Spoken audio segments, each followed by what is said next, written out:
July 22nd Daily Devotional from the Heart by Ellen G. White. Let the plagues begin. Go to Pharaoh in the morning, and you shall stand by the river's bank to meet him. And the rod which was turned to a serpent you shall take in your hand. Exodus chapter 7, verse 15. Moses and his brother were next directed to meet the king as he visited the river in the morning, and standing upon its bank they were again to repeat their message to him. And as proof that God had indeed sent them, they were to stretch out the rod over the waters in all directions, thus changing them into blood. It was done, and the river ran blood, and all the water in their houses was changed to blood. The fish died, and the water became offensive to the smell.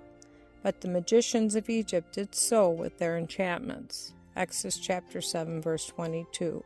Changing in the same way the water drawn from wells. Still the king hardened his heart and refused to yield. For 7 days the plague continued, the inhabitants being obliged to dig wells to supply themselves with water. Another effort at moving the king was now made. The rod was again stretched out over the waters, and frogs came up from the river, and spread over the country into the houses and bedchambers and ovens and kneading troughs. The magicians, with their enchantments, appeared to bring up similar animals. The general nuisance soon became so intolerable that the king was earnest to have it removed. But although the magicians had succeeded in producing frogs, they could not remove them. When Pharaoh saw this, he was somewhat humbled and desired Moses and Aaron to entreat the Lord for him that the plague might be stayed. They reminded the haughty king of his former boasting and asked where was now the vaunted power of his magicians. Then they requested him to appoint a time for their prayers, and at the hour specified the living cause was removed, though the effect remained, for the frogs perishing polluted the atmosphere.